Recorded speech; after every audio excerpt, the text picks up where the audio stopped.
Hey, I'm Chris, and over the next 6 weeks, I'm going to be selling off some of my comic books.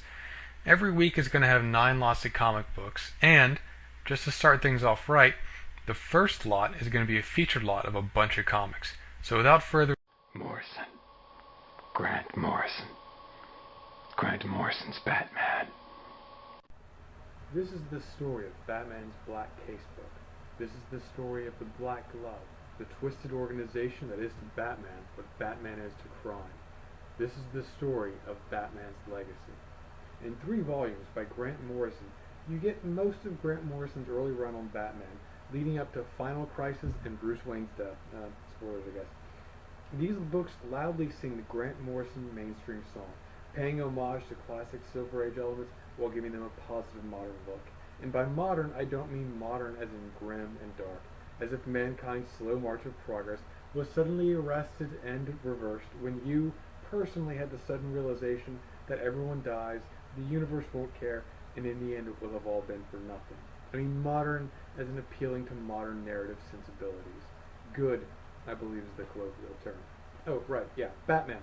You meet Damian, see a great incarnation of the Joker, meet the League of Heroes, including Knight and Squire, who are awesome. I'll talk about them more in a few weeks. Watch Batman fight Man-Bats, and most importantly, get to see Batman being a total badass. Why are you still here? Why are you still here? It's Batman being a badass, written by Grant Morrison. By the way, it does not include Neil Gaiman's Whatever Happened to the Cape Crusader. I'll probably have that issue on sale in a couple months here. But it's fantastic. It's beautiful. Look at it. Look at it. It's great.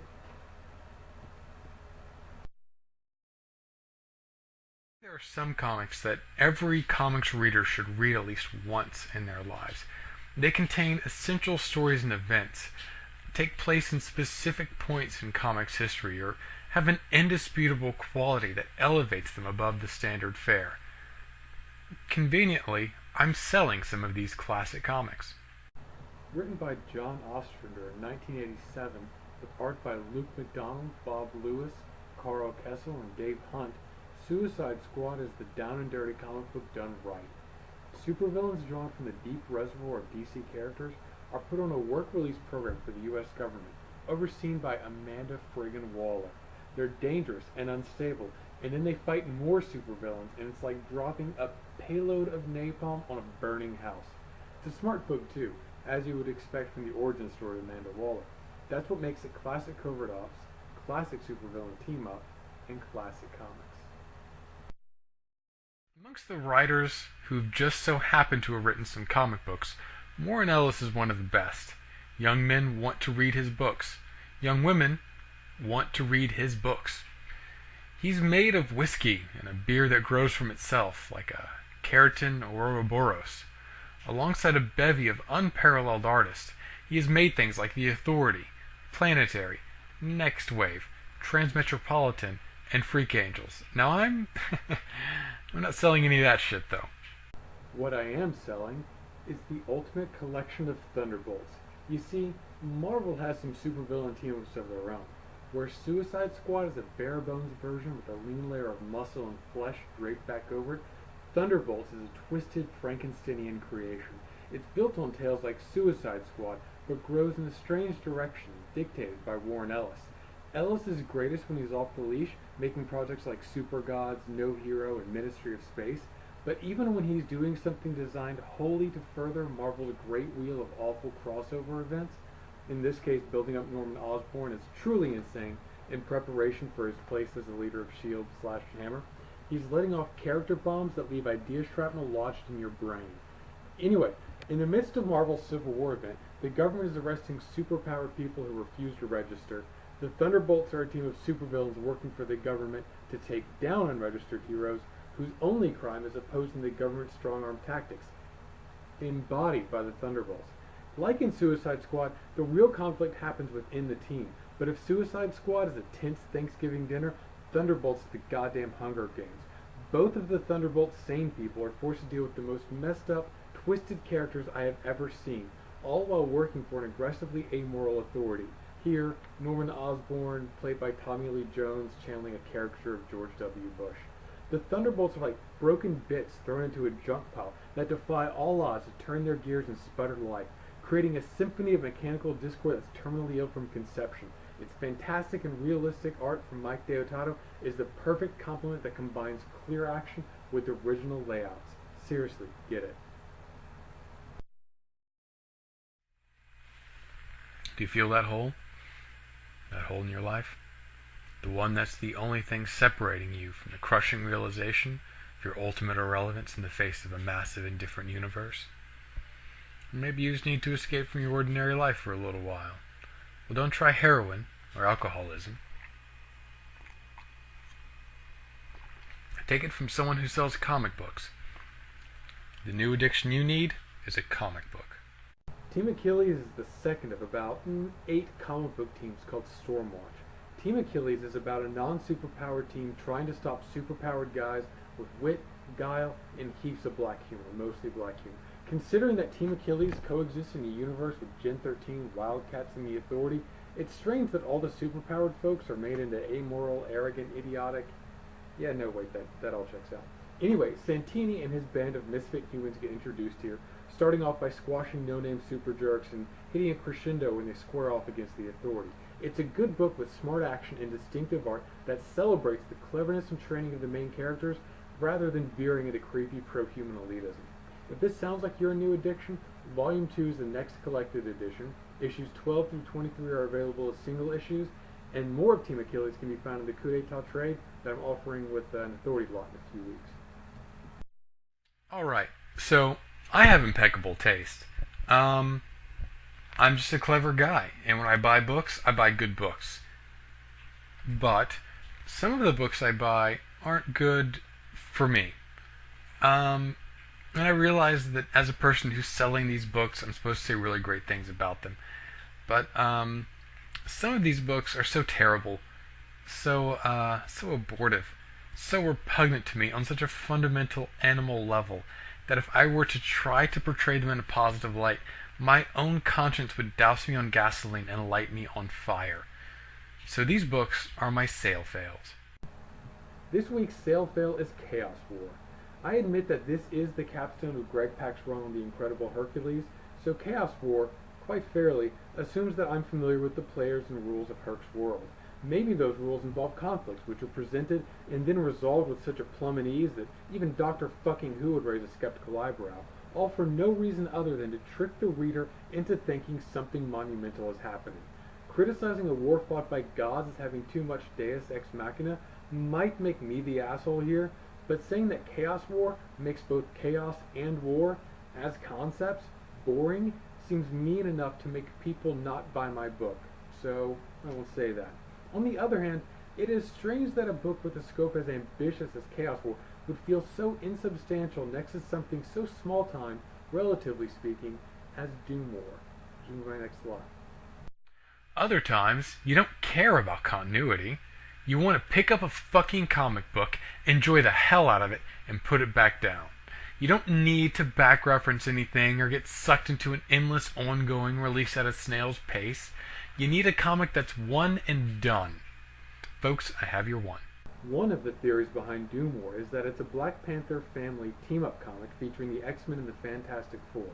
The other is that it's the result of a Marvel bullpen dare to get Deadpool and Black Panther, Marvel's Batman, into the same comic book. Dr. Doom engineers a coup in Wakanda as part of a plan to do something big. Spoilers, he's not making a toaster for the world's largest Pop-Tart. Doomwar gradually spirals up and outwards, effectively illustrating why the stakes are rising and justifying the additions to its cast and locations. Doomwar feels big because characters emotionally react to circumstances the reader can understand. In contrast to Chaos War, it allows the reader to understand the rules which govern it as an epic event. You walk away from both books when you're finished, but only Doomwar enables that because when you reach to the end, the story feels done. Now, here's a random comic. Oh Jesus, fuck, this thing is heavy.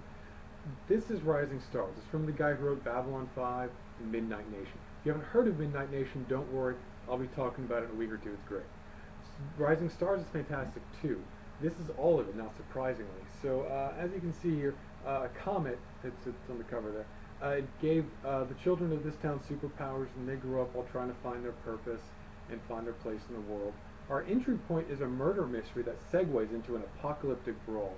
The story then sobers up and asks each of us to consider how we can use our own power to improve the world around us before it slides right into the calamitous climax. Straczynski makes a whole world here and charts how it changes over decades. So even though this book has the density of a neutron star, it still feels thinly spread in places.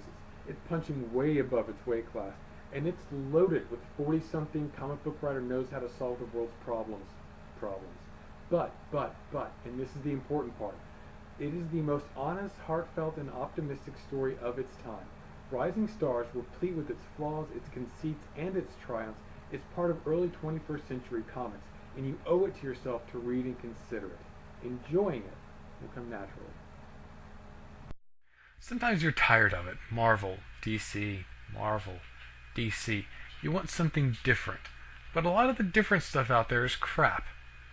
So you're looking for something that feels good, something that's truly different. And then here I am, with something that feels good and is entirely different. Something like Dr. McNinja, Night Powers. Dr. McNinja is a doctor who is also a ninja. His comic is about everything you thought was cool when you were 12. Raptors, ninjas, mustaches, dirt bikes, gorillas. It's fun stuff and it has got everything. I can't sell this really because it is what it is. It's like selling a rock.